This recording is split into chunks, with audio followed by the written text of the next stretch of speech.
Hey guys, welcome back to the Full Coat, making a video the day after Tottenham Hotspur travelled down to the south coast to play Brighton and Hove Albion. 2-2 was the final score, and Tottenham get away with a point, which when you look at things in terms of how the game panned out and recent performances, is actually a very good point for us. So just going to have a quick look through it and a few bits and pieces that I thought were interesting, but overall, I came away from that game feeling more positive than anything else, much more so than I did from the midweek game. Obviously, it's the day after, so I've had to wait to watch the entire game back to kind of get a real feel for it. But I made the mistake of looking at what some other people were saying about the game, and I have to say I'm not in agreement with a lot of the stuff that I'm hearing at the minute. So I'll dive into that in a little bit. But I thought we came out of the traps. It was interesting to me that we came out of the traps and we were going to try and impose ourselves on this game.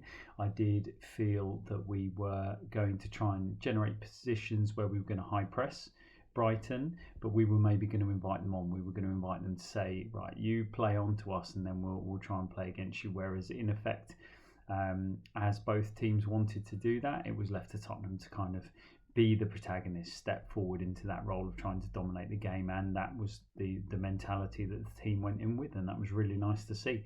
So we went there to impose ourselves on Brighton. Yes, we had the high press. Yes, we were, putting a lot of pressure on the opposition, but we were trying to play. We were trying to dominate the ball. So that was really good to see.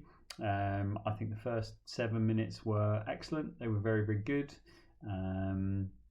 And then if you were to take out the Brighton goals, which obviously sounds a silly thing to say, but if you were to take out the Brighton goals, actually overall we did really, really well in that first half. Now, Brighton was super dangerous on the counter and we didn't quite, manage that as well as we could have, but I know that the coaching staff are going to go in and they're going to look at a few of those bits and pieces. That first goal, by the time the first goal had come, we'd already had a couple of really good chances. We had one really good chance, and then we had a couple just afterwards as well, all the way through to the 20th minute, where we were playing really well. So Destiny Udogie getting down the outside or coming in on the underlap was doing really, really well. He had an absolutely fantastic game, and we'll talk more about him in a second. But we had a great chance, ball across the box. I felt that their two centre halves were fantastic all game.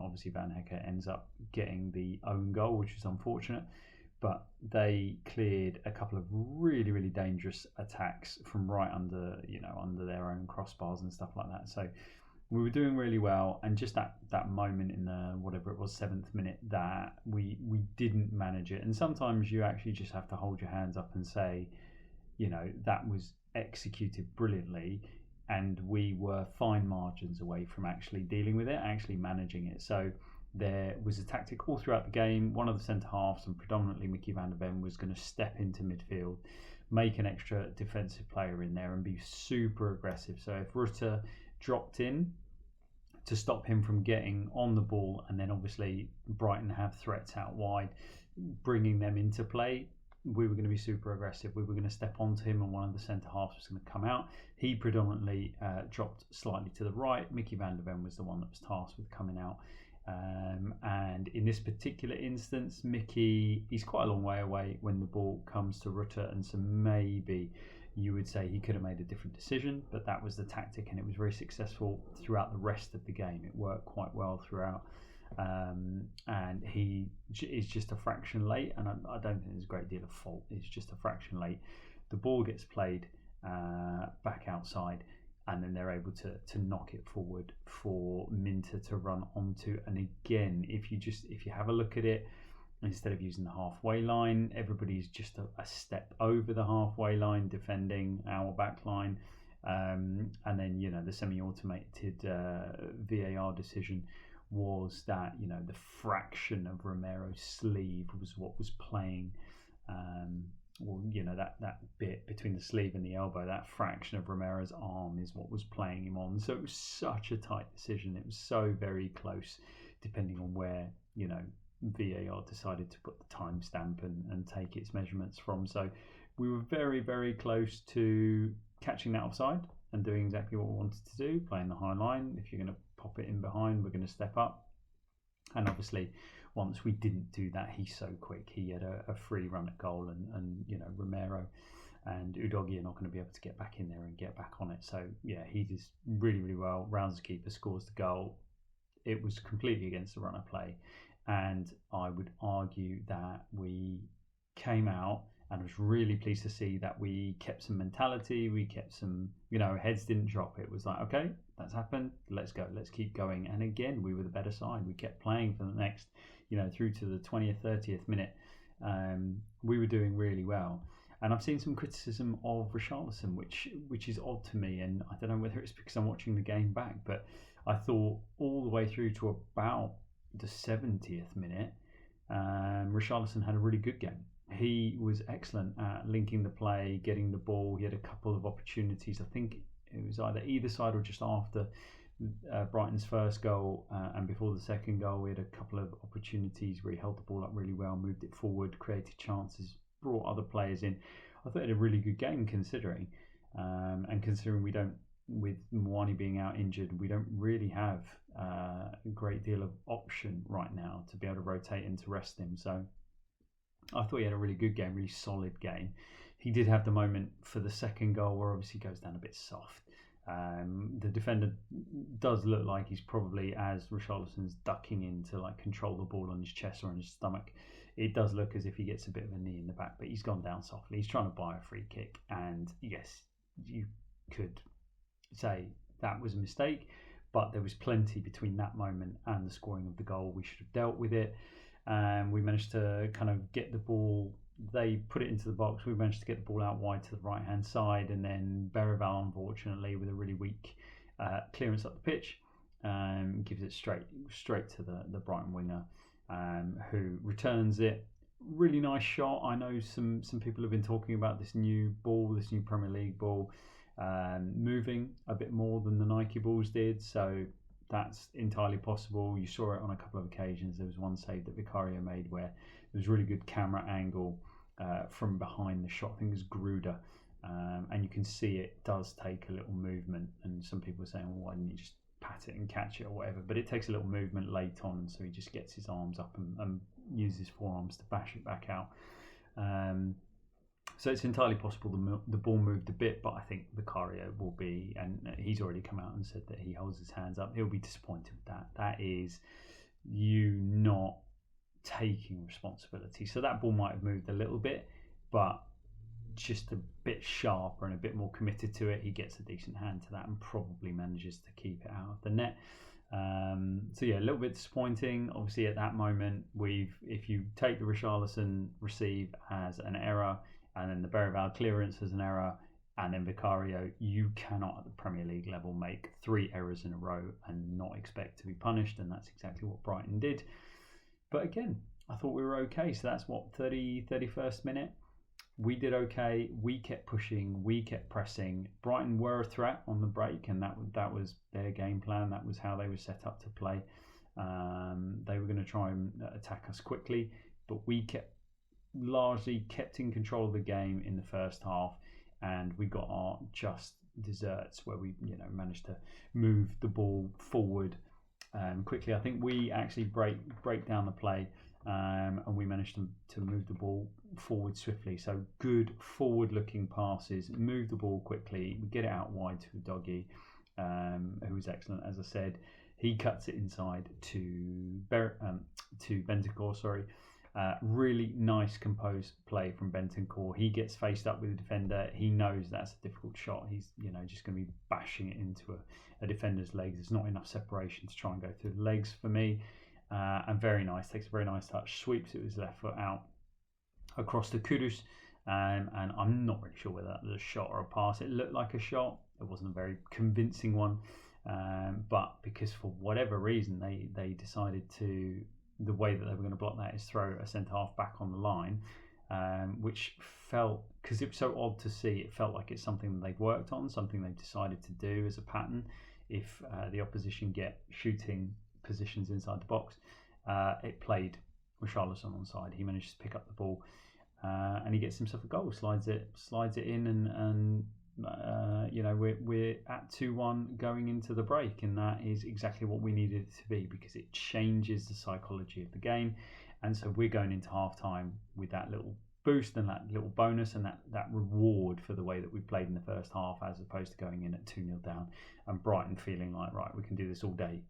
Defend well, counter-attack, we'll do what we need to do. It just changes the mentality of everybody going into that half-time break, which was great.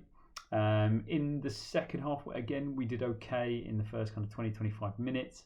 As I said, at that 70 mark, Richarlison for me looked tired. He wasn't linking up as well, but he still had some good bits and pieces.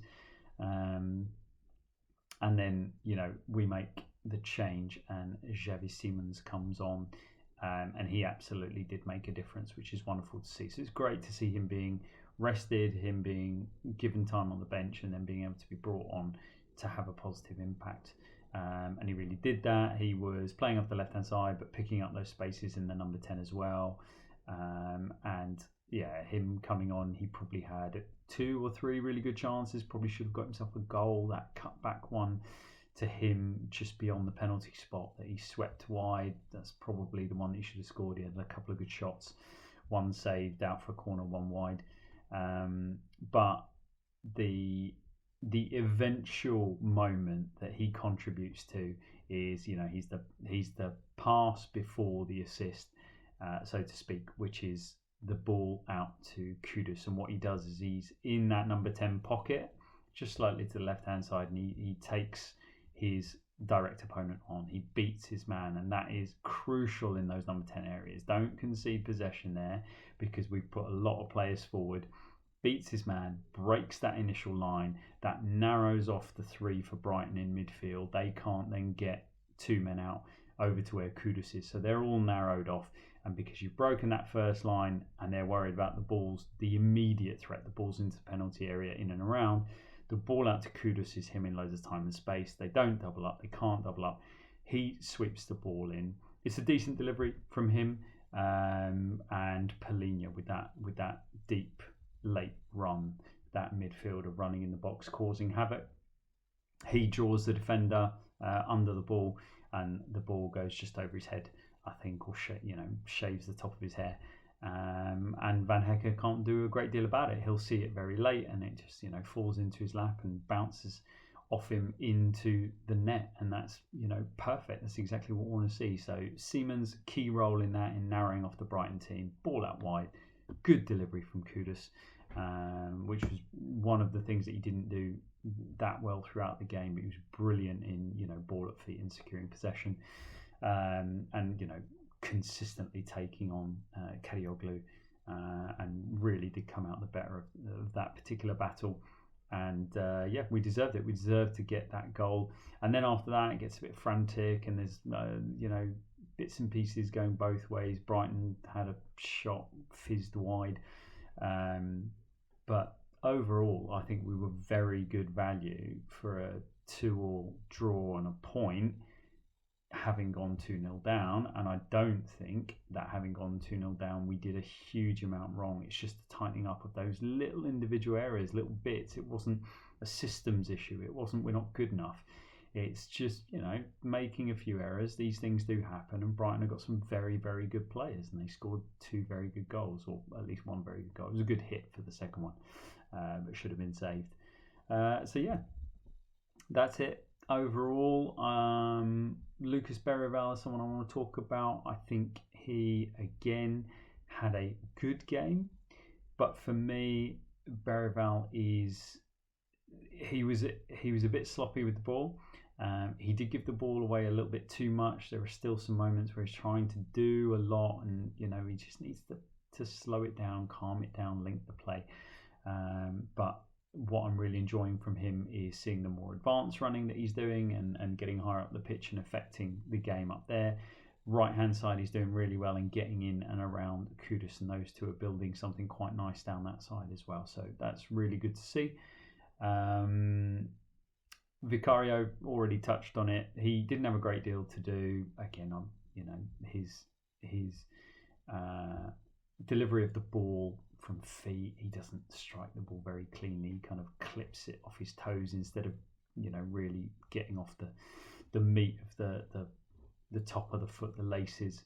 And you know, the way that happens is when you scoop your toes under the ball. It goes where you want it to go, but it goes with plenty of backspin. It goes quite high, it goes quite slowly, and it allows the opposition to get there. Whereas if you watch some of the best, like the Edisons and the Allisons, and you know, outfield players, you know, pinging or hitting very long balls, the trajectory is shallower, they move much quicker, and they are much harder to defend against because they get to the player a bit quicker. But anyway, that is not, it wasn't the hugest issue for us in this game. Not reason that it was a 2-2 draw. It was a bit of an error from Vicario for the shot, and there was a couple of like slightly dodgy balls into midfield later on, which were again all part of what he needs to improve.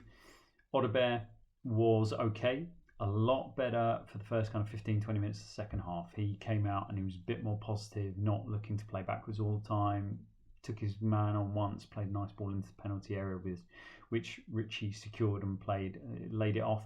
So yeah, it was good to see him get minutes. He by no means was the weak link, but I want to see a lot more from him. I want to see a lot more positivity, taking his man on, and a bit more quality. Kudus, as I said, great securing possession, battling, so strong. He's, you know, incredible, lovely touch, a bit unorthodox, but lovely touch. And it's just that end product, that final ball, that final pass. And he needs to offload it sometimes a bit quicker, particularly when he's picking up the ball on the right hand side in much deeper positions, not when he's 1v1 and taking on his fullback or whatever. But just, you've secured the ball, quickly knock it on. There's always an extra touch or a bit slow. So yeah, speed that up a little bit, but otherwise, you know, brilliant, and you know, lots of headroom for him to improve. Udogie, player of the match by a mile, fantastic. Great to have a left footer out there. He showed that he can go on the outside, he can play on that underlap and on the inside, some good deliveries. He was up and down the pitch all game long, absolutely spectacular. His defending was brilliant as well, so strong, so quick. The amount of times that, you know, Brighton were breaking at 2-0, 2-1, and then at 2-2, and he was getting in all kinds of positions at the back to snuff things out. Really good performance from him, really stand out, you know, just letting everybody know that he's not gone anywhere. So that's wonderful to see. And overall, a resilient performance. I don't think too many people would have looked at Tottenham having gone 2-0 down, especially play really well, go 2-0 down, heads drop. I don't think that happened. I think it was a really good performance from the point of view of, it just felt like those players out there believed they could get something out of this game, and they didn't give up. And they went and they got themselves a really good point away from home against a very good Brighton team. It's a difficult place to go. So yeah, pleasing in that respect. Pleasing that we get out of the week having not been beaten as well, and we get to look forward. So overall, very positive. You know, lots of good things from players across the pitch. Still plenty to work on, plenty to improve. And if you look at the amount of players that we still have to come back in, and it will take them time to bed in, but when those players come back, we can envisage a situation where our level goes up. So not only are we going to get better with this group of players that's currently available, but when those players start coming back, you can also see on the positive side of things that we could then level up, and you know, Solanke and Richarlison sharing minutes and both being fit and firing, and all of these kind of things, and Moani as well. All of these things, being able to play Siemens in the 10, play him on the left, you know, just moving players about, being able to rest Kudus in matches so that he's super fresh and on it for every game, every important game that we need him for, all of that kind of stuff. There is a positive outlook when you go somewhere and you perform like that, and that's the way I'm choosing to read it. So happy with that, happy with the result, good end to the weekend. So yeah, that's where I'll leave it. Hope you enjoyed the video, and I'll be back after the next game as ever. Come on, Tottenham.